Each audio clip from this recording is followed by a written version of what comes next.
Welcome all.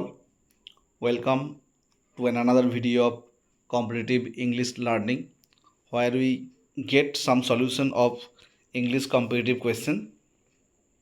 তো আজকে আমরা এরর কারেকশন করব। প্রথম কোয়েশ্চেনে চলে আসি। Shakespeare has written many plays as well as some poetries. এখানে বলে রাখি, প্লেজ মানে নাটক অর্থাৎ dramas. Okay, so Shakespeare has written many plays as well as some poetries. তো এরর কোথায় রয়েছে? এরর রয়েছে পোয়েট্রিজে এরর রয়েছে। ঠিক আছে, কি করে না, এই পোয়েট্রি কথাটা অর্থাৎ কবিতা, এই পোয়েট্রি কথাটা প্লুরাল ফর্মে হয় না। একটা পোয়েট্রি হলেও পোয়েট্রি, একের বেশি পোয়েট্রি হলেও পোয়েট্রি হবে, 10 পোয়েট্রিজ হবে না, 10 পোয়েট্রি। ওকে, এরকম অনেক ওয়ার্ড রয়েছে যেগুলো আমি ঠিক পরেই লিখে দিয়েছি যে সেখানে তাদের প্লুরাল ফর্ম হয় না এরকম। তাহলে option c answer, option c হচ্ছে রাইট আনসার। ওকে, তো এরকম কোন কোন ওয়ার্ড আছে যাদের প্লুরাল ফর্ম হয়নি এখানে লিখে দিচ্ছি, আনসার সি। সলিউশন হচ্ছে poetry, furniture, baggage, scrinery, scenery, jewellery, language etcetera, এদের প্লুরাল ফর্ম হয় না। ওকে, এছাড়াও আরও ওয়ার্ড আছে এদের প্লুরাল ফর্ম হয় না। তাহলে এখানে আমাদের আনসার হচ্ছে অপশান সি, পোয়েট্রিজ। যে ভুল আছে, পোয়েট্রিজ হবে না, এটা পোয়েট্রি হবে। Next question, question 2। Yesterday I met a man who was blind with right eye. No error. সুন্দর কোয়েশ্চেন, অসম্ভব সুন্দর একটা কোয়েশ্চেন। এখানে অনেক কিছু শেখার আছে, পুরো কনসেপ্ট আমি ক্লিয়ার করছি এখানে। Yesterday I met a man, গতকাল আমি একজনের সাথে দেখা করেছিলাম, who was blind with right eye, যার ডান চোখ ছিল কানা। ওকে, তো যদি কোনো চোখের স্পেসিফিক বলে দেয় রাইট আই, এখানে স্পেসিফিক বলে দিয়েছে যে ডান চোখ, অর্থাৎ ব্লাইন্ডের সঙ্গে যদি কোনো স্পেসিফিক চোখের কথা বলে দেয়, অর্থাৎ রাইট আই বা লেফট আই যদি বলে দেয়, তাহলে হবে রাইট উইথ হবে না, উইথ জায়গায় হবে ইন বসবে, সরি, রাইট ব্লাইন্ড ইন বসবে। ওকে, এখানে উইথটা বসবে না। ঠিক আছে, আমি ঠিক পরেতেই টোটালটা আমি ক্লারিফাই করে দিচ্ছি।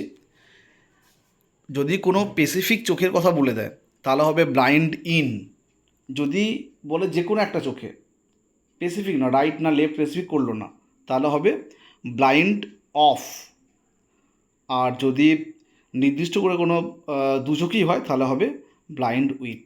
আমি আবার বলি, ব্লাইন্ড ইন হচ্ছে রাইট আই হলে, ব্লাইন্ড ইন হচ্ছে রাইট আই হলে, রাইট আই কিংবা লেফট আই হলে ব্লাইন্ড ইন। ব্লাইন্ড অফ হচ্ছে যে কোনো চোখে হলে ব্লাইন্ড অফ।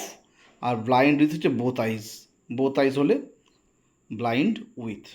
আশা করি ক্লিয়ার। তাহলে এখানে আনসার হবে ডি, উইথ বসবে না, উইথের পরিবর্তে বসবে ইন, যেহেতু এটা স্পেসিফিক চোখের কথা বলে দিয়েছে। আর একটা রেখেছিলাম স্নেহে অন্ধ, মানে চোখে অন্ধ ছাড়াও মানুষ ভালোবাসা, প্রেমে, স্নেহে অন্ধ হয়, তো সেরকমভাবে যদি অন্ধ বোঝায় সেখানে ব্লাইন্ড টু বসবে। Third question, supposing if you left alone to live on a desert island, what would you do? ধরো যদি তোমাকে কোনো একটা ডেজার্ট আইল্যান্ডে অর্থাৎ মরুভূমিতে তোমাকে রেখে দেওয়া হয়, তুমি তখন কী করবে? আমি তখন এই প্রশ্নটা পড়বই না, যেহেতু আমাকে এরর করতে দিয়েছে। আমি প্রথমেই সাপোজিং আর ইফ একসাথে পেয়েছি, আর আমি জানি এবং তোমরাও জেনে নাও যে সাপোজিং আর ইফ একসাথে প্রথমেই বসে না, হয় সাপোজিং বসবে নয় ইফ বসবে। আমি তো গোড়াটা পড়বই না। ঠিক আছে, তোমরাও এরপর থেকে যখনই সাপোজিং এবং ইফকে প্রথমে একসাথে, দুটোকে একসাথে পাবে, তখনই তোমরা আর বেশি পড়ো না, ওখানেই আনসার হবে। তাহলে আনসার হচ্ছে এ। ঠিক আছে, কেন আনসার? এখানে এরর কী রয়েছে না, ইফ আর সাপোজিং এই দুটো পাশাপাশি একসাথে বসবে না। ক্লিয়ার? এটা নোট করে রাখো, দেখলেই আনসার করে দেবে, বেশি পড়বো না। সাপোজিং ইফ পেয়েছি, ব্যাস আর যাবে না। এখানে রয়েছে সলিউশনে, supposing up and if do not place side by side. Clear? আমরা নেক্সট কোয়েশ্চেনে যাই। Next question number 4। Myself and Ganesh will take care of the function on Sunday. আমি নিজে এবং গণেশ সানডের ফাংশনটা টেক কেয়ার করব। এটাও সে একই রকমভাবে যেমন আগে পেলাম সাপোজিং আর এই পাশাপাশি বসে না, এখানেও একই রকমভাবে মাইসেলফ ওয়ার্ডটা, এই ওয়ার্ডটা হচ্ছে রিফ্লেক্সিভ প্রোনাউন। সেলফ বা সেলফযুক্ত ওয়ার্ড হচ্ছে রিফ্লেক্সিভ প্রোনাউন। এই রিফ্লেক্সিভ প্রোনাউন কখনোই রিটেন ইংলিশে, কম্পারেটিভ ইংলিশে বা গ্রামাটিক্যাল ইংলিশের প্রথম সেন্টেন্সের প্রথমেই বসবে না, কখনোই আসবে না। স্পোকেন ইংলিশে থাকতে পারে, কিন্তু কখনোই রিটেন ইংলিশে বা কম্পারেটিভ ইংলিশে বা গ্রামাটিক্যাল ইংলিশে মাইসেলফ ওয়ার্ডটা বা মাইসেলফস এই ওয়ার্ডগুলি মানে সেলফযুক্ত ওয়ার্ডগুলি অর্থাৎ রিফ্লেক্সিভ প্রোনাউন দিয়ে কখনোই বাক্যের প্রথমে বসবে না বা বাক্য শুরু হবে না। ক্লিয়ার? তাহলে এটা হতে পারে I and Ganesh. Okay, so প্রথমেই ভুল রয়েছে, অপশন 1 গণেশ অ্যান্ড আই হতে পারে। সেলফ বা সেলফযুক্ত ওয়ার্ড রিফ্লেক্সিভ অর্থাৎ রিফ্লেক্সিভ প্রোনাউন দিয়ে সেন্টেন্স শুরু হয় না। Okay, next question, question number 5 and final question আমাদের। The ruling party stood for implementation of the bill and was ready to stake their political existence. The ruling party stood for implementation মানে বিল pass করার জন্য bill pass করাচ্ছে and was ready to stake their political existence.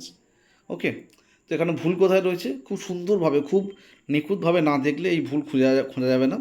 খুব সুন্দরভাবে the ruling party, কটা ruling party?